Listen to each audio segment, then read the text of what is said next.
we get in touch with other companies that are specialized in that to do that for us. My conclusion is that if we all look into social responsibility, very importantly in our businesses, then we'll realize that the clients, staff, partners, and the project-affected persons will be happy and will be able to interact very well.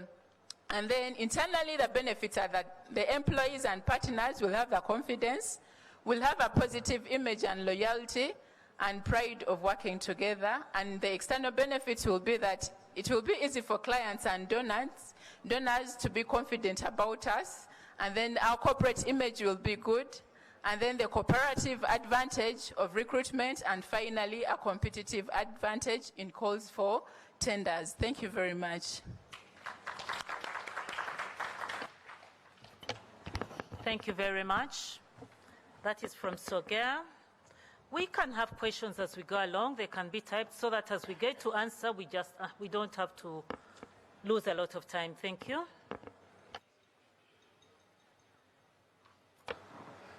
Thank you. I prefer to stand. Good afternoon, everyone. Hoping it's still afternoon. I'm glad we are having this session at this time because there are a number of things that people talked about throughout the day. I'm supposed to discuss business and human rights. But people mentioned certain things that are related to human rights, but which are usually not articulated as issues of human rights, much as they do actually impact and help in realizing human rights. Many speakers talked about making economies work for women and young people, the need to create meaningful jobs, empowering women economically, issues of labor safety, issues of consumer health. These are all issues that touch on human rights that I'm going to discuss, but which many business players do not articulate as such. So I'm really glad that there was this session that really creates the link between business and human rights that we are going to look at. So straight away, I want to start by dispelling some of the myths that do exist around the concept of business and human rights, or the relationship between business and human rights. First of all is the fact that human rights and business are opposing concepts that cannot exist. Many people do believe that, but actually the reality is that business and human rights are mutually reinforcing, and they do strengthen each other and feed into each other. The other myth that people usually have is that human rights are the concern of government, but we know that it has been clearly recognized as businesses have taken center stage in development, and really businesses have a lot of impact on the lives of individuals and on the lives of groups. So it is not really true that it is an issue to be discussed by businesses. Actually, 4 out of 5 executives, according to our 2018 Good Business Report, believe that human rights are a matter of business as well as governments. And I'm glad that we first had the discussion from Sogea Satom, which goes to further really show that businesses should be concerned about human rights. Then the other key thing that we need to discuss here is the misconception that corporate social responsibility discharges the human rights responsibilities of businesses. The actual truth is that businesses have human rights responsibilities beyond corporate social responsibility, and that is partly what I'm going to discuss. Then lastly, businesses, there is the misconception that businesses do not benefit from respecting human rights, but today I want to make a case that actually there is a strong economic argument for businesses respecting human rights. Now, just to talk about the need to move beyond corporate social responsibility to move towards the concept of human rights due diligence, which is a concept that all businesses should be adopting at this particular point in time. Due to lack of time, I'm not going to really explain what is on the screen at the moment, but basically there has been an evolving movement whereby internationally there has been recognition for the need to articulate, to put together standards that do talk about business and human rights, that do talk about responsible business, that companies should be following in their day-to-day work. And you see that there are OECD guidelines, for example, that many of us will know, that do articulate various principles of responsible business that people should be looking at. And then there is the United Nations Global Compact, and it's in the same line. It mostly draws from the Universal Declaration of Human Rights, but most importantly at the moment is the United Nations Guiding Principles on Business and Human Rights. And this is the framework that at the international level companies are working with in order to promote human rights in their day-to-day practices. And out of the UN Guiding Principles on Business and Human Rights, many countries have started developing national action plans on business and human rights. And as you'll see later, even as Uganda, we are in the process of developing a national action plan on business and human rights. And we see that aside from the international level, countries have started developing legally binding legal frameworks that are talking about business and human rights. And here we are not only talking about big companies or talking about multinationals, but also the smaller businesses do have a lot of impact on individuals and on groups' human rights, whether people working there as employees or people who are consumers of the goods and services that businesses are giving, but also there are aspects of people who are simply affected by what particular businesses are doing. So in the interest of time, I'll not give a lot of examples. But just to put up a slide around the economic arguments for respecting human rights.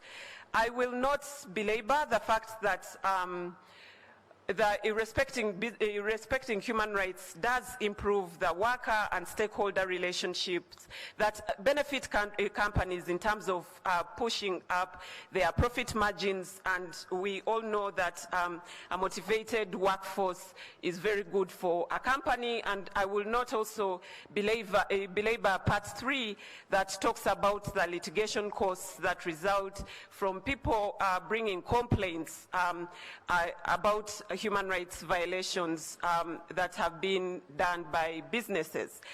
Just to talk a little bit about the arguments in 2 and 3, one of the arguments is the economic incentive. Increasingly, there has been, governments are developing economic incentives for respecting human rights, and we are seeing this in many respects. Earlier, we were having a discussion around tax incentives, but also increasingly, there are incentives that are manifesting, for example, in public procurement. We are also seeing incentives that are being created in terms of assisting companies that are respecting human rights in relation to export and trade relations. Then the other argument is about looking at the trends that are happening in terms of the market trends, but also in terms of the regulatory trends. We have a situation now where investors and consumers of goods and services are beginning to scrutinize more the human rights record of the companies they are associated with. If someone is going to make an investment decision, they're interested in knowing also the human rights record of the company. So it is a good thing for companies to be prepared for the trends that we are having. There's a report that was done by the Harvard Business Journal that shows that actually millennials who are looking to invest are looking at investing in businesses that are going to give impact, and in many respects that impact is supposed to be around human rights. I see Jane moving around, which is an indicator that I should be moving on. But also, that's just an illustration of what the advantages can be in terms of a business respecting human rights. Now, if I will turn to the Ugandan context, just looking at the national developments that we have, starting with our 1995 constitution, it was a four-sided constitution that clearly recognized that both state and non-state actors do need to respect human rights, and this is something that we already have in our constitution. But beyond the constitution, we have some enabling laws, laws, for example, to do with labor, laws to do with social security, laws to do with environment, that are speaking to the fact that human rights is an important aspect that businesses should actually look at. We also see that our national development plans, which are done every 5 years, talk about private sector-led growth, and this means that businesses are actually very important in the development of this country, and we cannot ignore the discussion around human rights. Then in 2016, the Uganda Human Rights Commission created a guide that is supposed to guide businesses in terms of incorporating human rights in their day-to-day work, and for those who are interested, you can go and look at that guide. It exists on their website if you're going to do it on a day-to-day basis. Then lastly, we have an ongoing process of developing a national action plan on business and human rights. It's a process that started early in 2019 following a commitment that Uganda made during its review under the Universal Periodic Review. And this process is being led by the Ministry of Gender, Labour and Social Development. But there is an interministerial committee that is assisting with the drafting and the consultations, and civil society is also involved, but there is also support that is coming from the UN Human Rights Office. There has been several consultations to date, and businesses have actually been consulted through the private sector foundation in Uganda, but there are still some ongoing consultations before the document is finalized and passed on to cabinet. Now, lastly, I want to talk about what needs to be done by the businesses, and this pretty much follows the framework that is provided by the UN Guiding Principles on Business and Human Rights. First of all, businesses have to make a public policy commitment about the need to respect human rights, and the fact that companies are going to actually respect human rights and take on their human rights responsibilities. Secondly is the concept of human rights due diligence, and companies need to have a framework that does ongoing monitoring, mitigation, identification of possible negative impacts that may result from their activities, and put in place a framework, which is the third bit of remediation, a framework for providing a remedy where there has been human rights violations. So I just want to call upon the business community in here to support the ongoing process for developing the National Action Plan on Business and Human Rights, and there's also a link there to a guide that can assist businesses in integrating human rights in the day-to-day business practice. Lastly, that's a 2.5-minute video that kind of speaks more to the National Action Plan on Business and Human Rights. Thank you.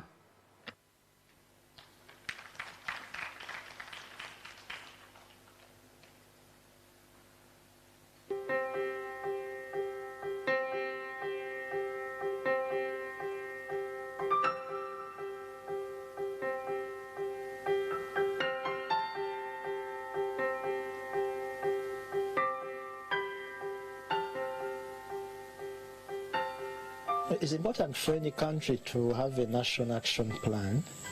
What national action plans do, well be it on business or any other subject, is that they define the strategic direction of the state in a certain area. So in this respect, the National Action Plan on Business and Human Rights will define the strategic direction of Uganda in terms of dealing with the human rights challenges posed by business activities. The National Action Plan on Business and Human Rights will be like the first concrete effort to domesticate the obligations under the UNGPs. It is timely because it coincides with the international discussion on a binding treaty on business and human rights. A company's greatest contribution to human development is in advancing the human rights of its workers and also respecting the rights of affected communities by the work the company is doing, but also those that are touched by its value. So respect for human rights by companies is something that guarantees sustainability of their businesses. The NAP on business and human rights will be like the first policy attempt to have a consolidated document, to have all the different rights and obligations and issues to do with business and human rights in one policy document. The National Development Plan is premised on a private sector-led economy, and as such, businesses are a key stakeholder in this development journey of our country. So they have been involved in the process of consultations during the development of the NAP on business and human rights, and they should continue supporting the process. The document is currently under technical review, and we hope it will be before Cabinet.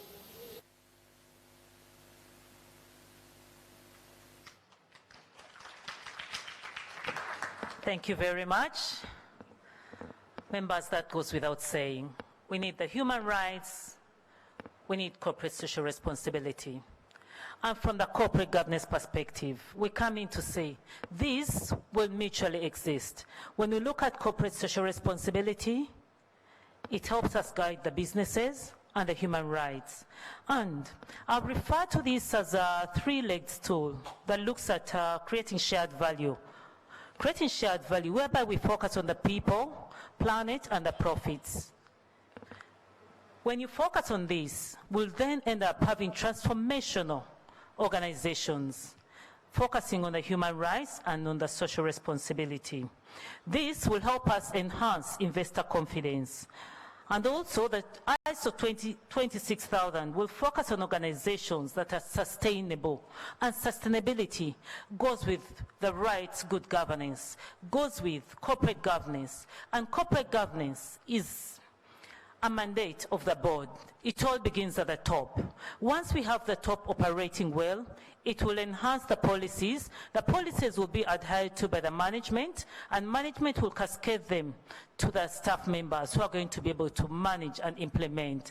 So, once you have corporate social responsibility, you look at accountability, integrity, responsibility, fairness, and excellence in whatever we do.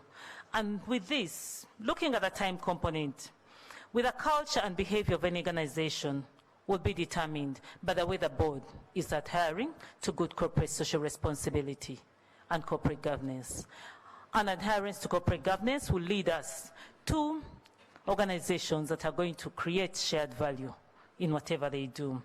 So with this, I'd like to call upon the EU and the Private Sector Foundation Uganda. I've seen many of the members here to closely foster and support corporate governance training so that the boards understand, not only understand, they need to incorporate and they need to adhere to the principles of corporate governance. So with this, I would like to say thank you very much. And it all goes without saying, we'll have better due diligence, we'll have boards that are evaluated. Once you evaluate a board, you'll be able to know how the organization is performing. You'll know who is operating well on the board and who is not. And this will help us train the boards better.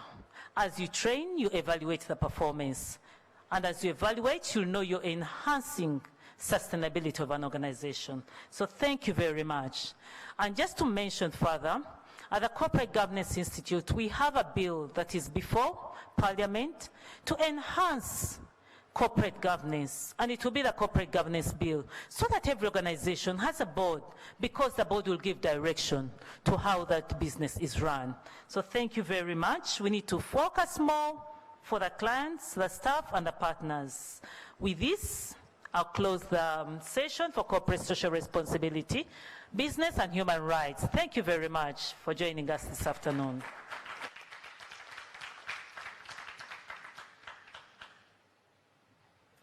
Can they have another round of applause, please?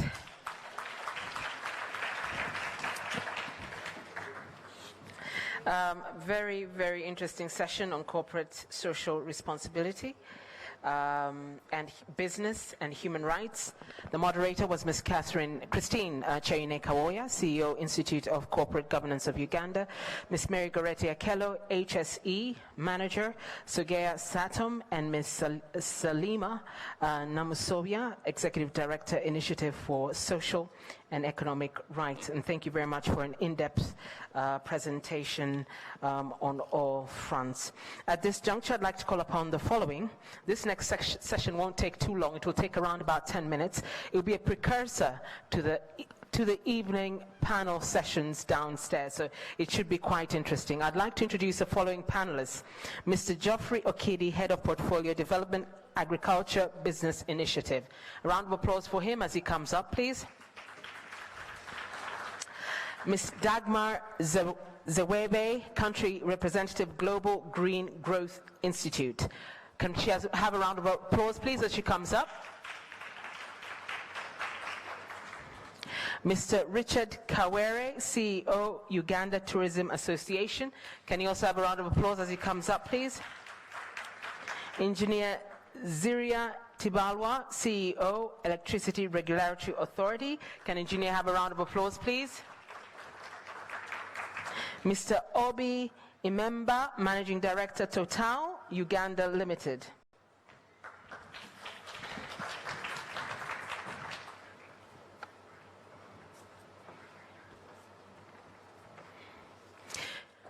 Well, we're just waiting for Mr. Obi Imemba, Managing Director, Total Uganda. I know he's here. Can he have a round of applause, please, as he gets to the stage? So, ladies and gentlemen, let's get started on climate smart agriculture. As before, please open slido.com on your devices and enter the event code, hashtag BF20. This is a question to the audience, to you, our audience panel. Very quickly, suppose you are connected to a lie detector, you know, a lie detector machine. Are you willing to pay more for a climate smart product? Yes or no? I showed you those pens, the pens I showed you this morning that has a seed inside. Are you willing to pay more for it, or would you buy a usual pen? So, suppose you're connected to a lie detector. Are you willing to pay more for a climate smart product? Yes or no? Oh yes, 80% says yes. Very good. We'll see if that will keep on changing. Okay, so my first question is directed to Mr. Geoffrey Okidi. Please keep these questions at the back of your minds, and a lot of our panelists will be a precursor to what they're going to discuss in the parallel sessions later on after the next 10-15 minutes from here. Mr. Okidi, briefly tell us, can you tell us what is climate smart agriculture? How does it compare to agriculture? Can you share some challenges and opportunities to promote climate smart agriculture for the audience here? Briefly, please. Thank you very much. It's good that I'm speaking at this time. I think the morning session brushed on the subject, particularly Mr. Patrick Bitature talked about the fact that the population is growing. Business cannot continue to be as usual. Climate change is real. In Uganda, we see that you're having more floods. There's actually a warning out there that we'll have above normal rainfalls in the period up to May. So, population is growing. Agriculture is facing climate change issues, and we need to address them. We need to feed more people. So the only way to do that is to do climate smart agriculture. Climate smart agriculture is an integrated operation that seeks to address the interlinked challenges of food security and climate change. So we need to achieve the objectives of increasing productivity, increasing resilience of our farmers, but also reducing the emissions. So the challenges are many. Actually, I would call them barriers. There are a few barriers which we need to overcome. One of them is knowledge, information and skills, which is lacking. People do not understand the benefits of climate smart agriculture. neither do they know the technologies across the value chain. So that's something that we need to work on. But the other barrier is financing. Certain technologies require some upfront investments, which are a cost. So we need financing to be able to invest in climate smart agriculture. And thirdly, there are issues around our institutions, the capacity of institutions to manage the chain and enforce regulations to ensure that people comply. Enough said about the barriers. I'll talk about some opportunities which we will have a chance to talk about in the parallel session, particularly in agribusiness.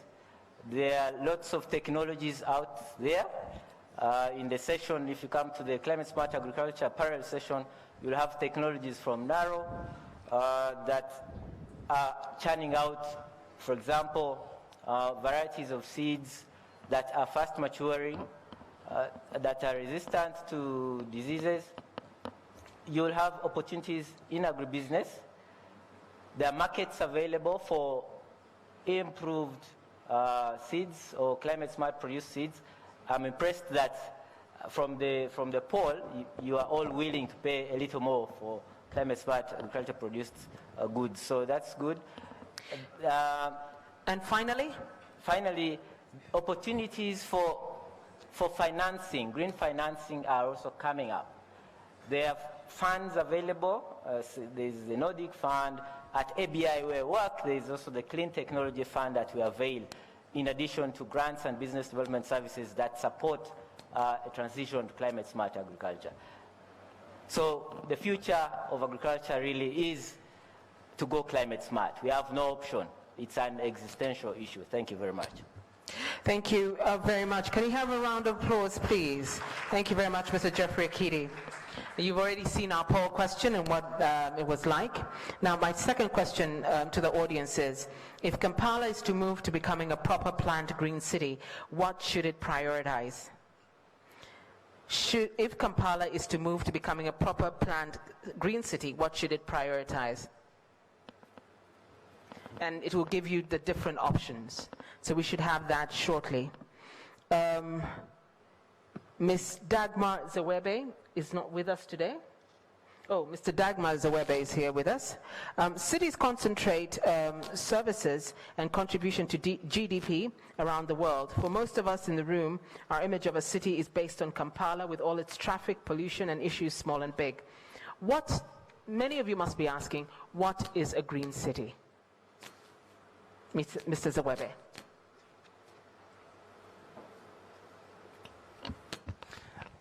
Good afternoon and good evening, ladies and gentlemen.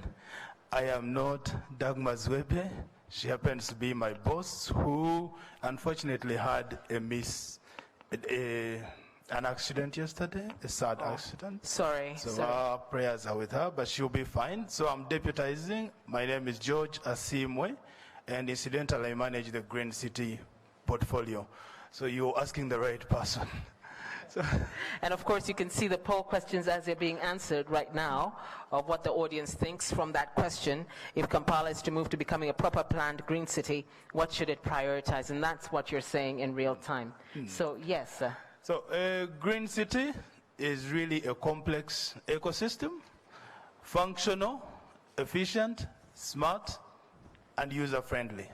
In summary, you know that cities are like governments, ecosystems, they function in every aspect of life. But today, I'm not going to talk about everything. I know for Kampala, we're interested in so many different aspects. I would love to, at this point, actually invite you to the Green City parallel session where we'll dive in deep into some of these aspects. But basically, green cities function on systems, they function on enabling policies, they function on the actors they are in, as well as the efficiency of the supportive services. So when we talk about how a green city is supposed to function, we're looking at the interconnectivity between all of these aspects of the city. Now, I would love to say that what we envisage a green city as is a merger of all of these facets. Now, a green city will not function if we don't have the right policies in place. But if we have the right policies in place, it's not enough. You have to go beyond the policies and put in place reasonable projects. But also having reasonable projects is not enough. You move ahead of those projects and programs and finance them. And when you do finance them, make sure you monitor them to deliver the impact we seek. I'll give you a very good example. Look at the KIDIP project, the one that is turned around the infrastructure in this city. We had very few kilometers of tarmac, and most of them were characterized by potholes, but with an injection of a bankable project in the Kampala Infrastructure Development Program, we now have about 230-something kilometers of very well paved roads that have even reasonable pedestrian walkways and solar street lighting.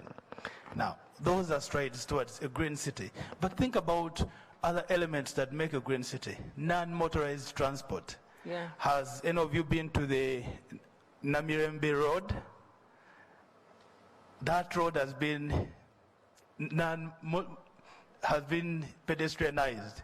It's now a green corridor. You can walk on it. You don't have to drive on it. There's enough street lighting, and the businesses are flourishing therein. So we're saying we need to have green cities that function for the people. But there's something closer to my heart that I want to propose. We are pushing for circular economy solutions, circular loops in systems. I want to give a good example of waste, solid waste management. In this city, we have a landfill which is very full to capacity, and we're moving to a new one. Now, as we're planning to move to the new one, we are not planning to carry all the garbage to the new landfill. No, we are saying, can we extract useful material, recycle it, add value to it, and make use of that material? There's nothing called trash. There's nothing in this world that's called trash. Anything can be put to value. We can extract plastics and turn them around. We can extract organic material. Did you know, Jen, that we can actually make animal protein out of organic waste? I didn't know that. I didn't. Absolutely, we can. And we have projects that are running in this city. So this is what we're saying, that with the right financing mechanisms, with the right projects and the right investors in this room coming and investing in this city, we can actually turn around the fortunes. I would love to end with one thing. Climate financing. GGI, which I work for, the Global Green Growth Institute, is a delivery partner for the Ministry of Finance and Government of Uganda, helping to get climate financing flowing into this country.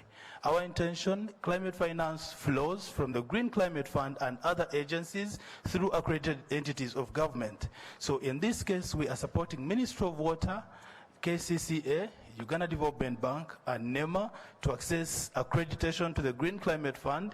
And with that, upon accreditation, we shall help the government of Uganda to design projects, because it's one of the other barriers. If you don't have a good project, then you won't get financing, even when you're accredited. So we will help beyond accreditation to design projects and make sure that what we call green climate funds are able to flow into this country and have the desired impact. Thank you very much. Thank you very much. We really need to wrap up. I have like 7 more minutes before we go out into the panel session time. Remember that a lot of the discussion starts here, and then you can really get into it during the panel session. So the next question to you, the audience, very quickly, is investing in protecting our natural capital more beneficial in the long term than investments in the immediate priorities of this country, such as in energy, transport, and industry? That's the question, and you can see it up here already. Please continue with the voting. And to Mr. Richard Kawere, this question's for you. What role can ecosystem tourism play in Uganda's green growth strategy, and how does that link with protecting our natural capital? You have to be very brief so that you don't influence your discussion at your panel session discussion. Yes.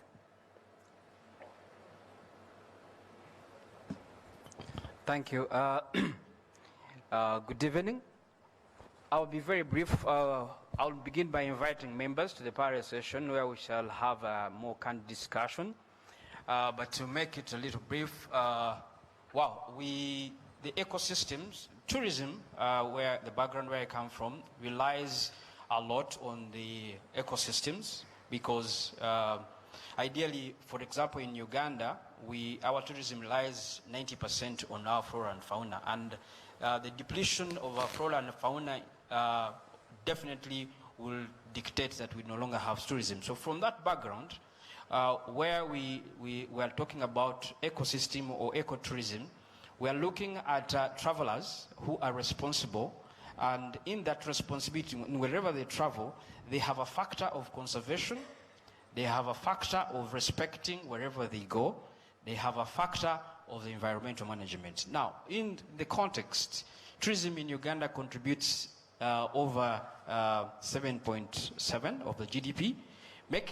Looking at it in this fora, whenever there are other investments, the biggest challenge that is confronted are the tourism ecosystems which are being destroyed. Now, in here, what we are trying to say is that as investments are being as investments are being committed, what we request is that we need to look at a balance. We need to look at a balance.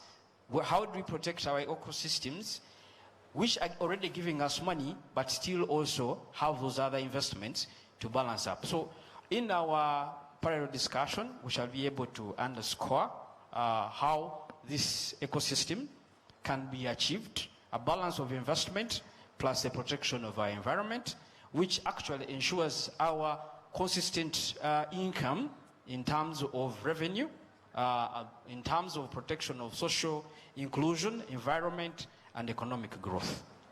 Thank you very much, and we'll certainly be joining you, Mr. Kawere, for that parallel session. You've got it right. This session is just a precursor to the in-depth discussion that will go on in the parallel session. So let's keep that in mind. This question is directed to you, Engineer Ziria Tibalwa, and it's very similar to the question that's being directed to the audience. The question is twofold.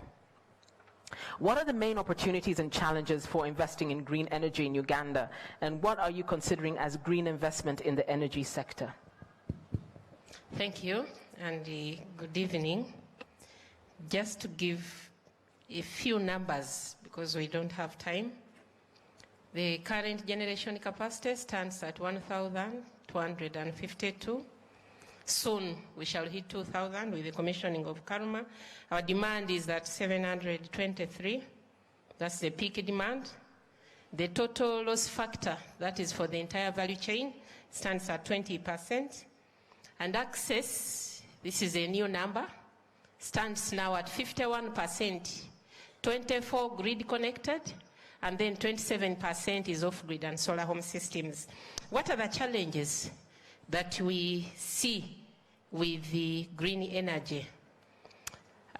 First one is the intermittence of the green energy plus the high cost of the battery storage. If you look at the communities where we want to take the green energy, the affordabilities are still relatively low.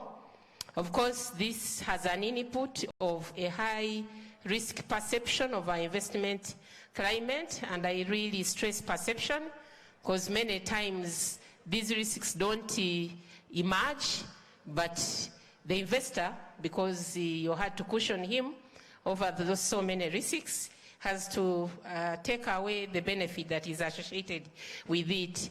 Then this one also is crippled with the limited capacity of our local financial institutions to engage into long-term financing. They are overcoming it, but they are not yet very there. We have a constrained network. The transmission and distribution network has some challenges, but of course the issue of limited access to clean energy that is propelling the increased use of biomass to a level that now when you compare electricity to biomass, biomass is taking 98%, when those who are using electricity as a source of energy are only at 2%. We are going to have a parallel session, but these challenges actually are can be transformed into opportunities.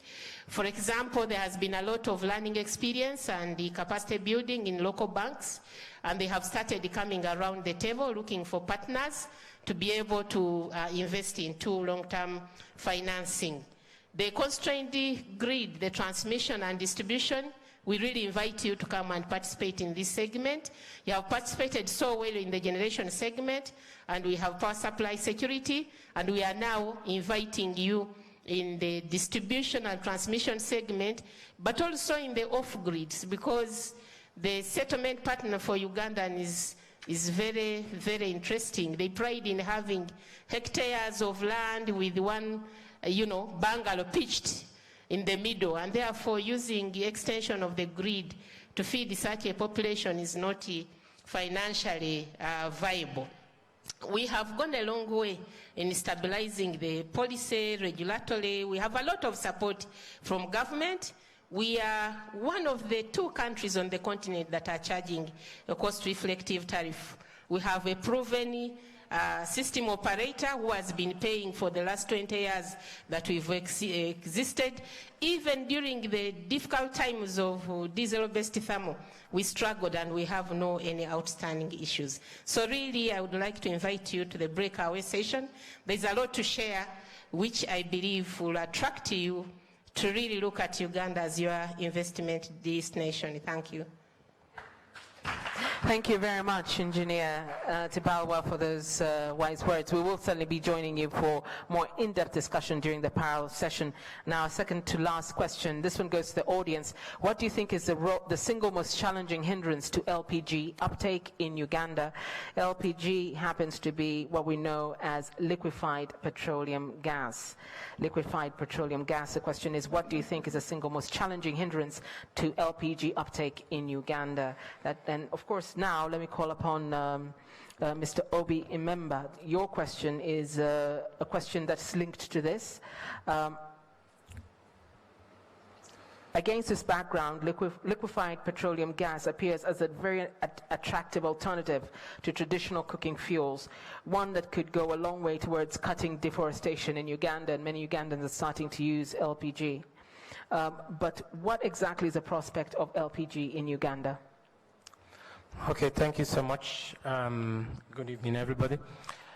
For LPG in Uganda, it's important for us to just note certain statistics. The data for the penetration of LPG in Uganda shows that less than 1% of the population today use LPG. And the consumption per capita is about 0.3 kg per capita, okay, of Uganda. And if you compare that to other countries that are around the, like in Kenya, we're talking about 4 kg per capita. If you look at countries like Cote d'Ivoire, we're talking about 11 kg per capita. So if in Africa, in terms of consumption, Uganda is one of the least, as the data shows that every year less than 20,000 tons of LPG is consumed in Uganda, both for the industry and for households. And in terms of what we call, for the household, there's what we call cylinder rotation. How often one cylinder that people use rotates. In Uganda, it's about 2 rotations. That means somebody buys a cylinder. For the people that invest in cylinder, it rotates only twice in a year, while in certain countries, it can rotate up to 10.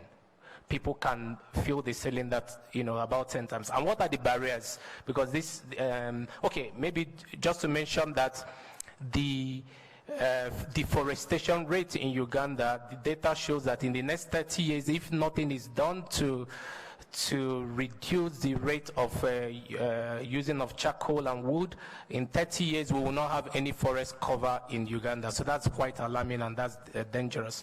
And what's the reason? There are a couple of barriers. The first one is I would say the cost of entry. The cost of a cylinder for the household use is usually in Uganda, the average cost is about 150,000 shillings. And this cost, about half of it is composed of taxes. So that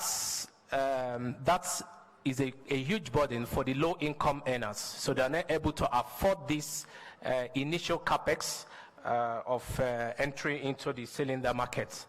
And the second thing is what we call the perception. People think that use of LPG gas is risky. A lot of people don't use it because they think it's risky. They think that it's unsafe. Why? It's because there's a lot of counterfeiting. Several people counterfeit the LPG gas here in Uganda. And when they do that illegal counterfeiting and the refilling, there's a lot of safety incidents. There are a lot of accidents that happen, and people have that perception, if you use LPG, there will be accidents. But without knowing that is a result of counterfeiting. And of course, there are other issues of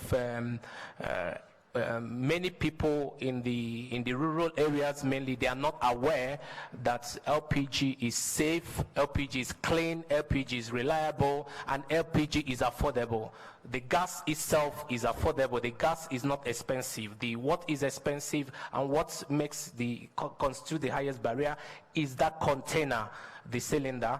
Because, for instance, I give you an example. Total, we have introduced a 3 kg cylinder that you can buy.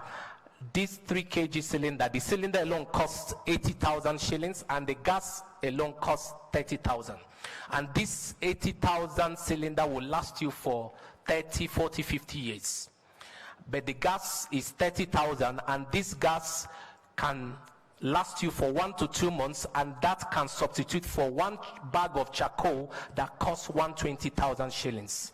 So 1 bag of charcoal costs 120,000 shillings, and 3 kg of LPG gas costs 30,000 shillings.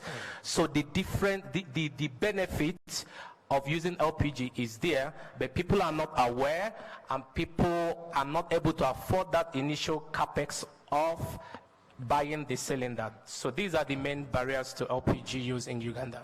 Thank you very much, Mr. Obi. Member, I'm going to have to close the session there because of the sake of time. I know our last panelists will be discussing matters to do with youth and agribusiness. We shall join that discussion in the parallel sessions. The following sessions are as follows: Climate Smart Agriculture in Sheena Hall downstairs, Green and Connected Cities in Royal Hall downstairs, Ecotourism and Natural Resources in Mira Hall downstairs, Scaling Up Green Energy and Investments in Regal downstairs, Gas for Households and Industry in Sapphire downstairs, Green Finance for SMEs at Albert downstairs. I just want to make a mention again. There's an usher standing at each and every door who will direct you accordingly. Again, let me read out the various panel sessions. They're going to last for 40 minutes, then thereafter, the gala dinner. Remember to answer the Slido question about the dinner, whether you're attending or not. So, the different panel sessions are Climate Smart Agriculture, Sheena Hall, Green and Connected Cities, Royal Hall, Ecotourism and Natural Resources, Mira Hall, Scaling Up Green Energy and Investments, Regal Hall, Gas for the Households and the Industry, in Sapphire Hall, and Green Finance for SMEs. And all our panelists will be in one of those parallel sessions. Can they have a round of applause, please? As we leave, I would just also like to remind you again, the gala dinner will be starting at around 7 o'clock. Please make sure that you go to Slido and answer that question if you want to be part of the dinner. Remember, it is an invite-only event, so please let's do that. Remember, we're not coming back here. After this, we'll end day 1.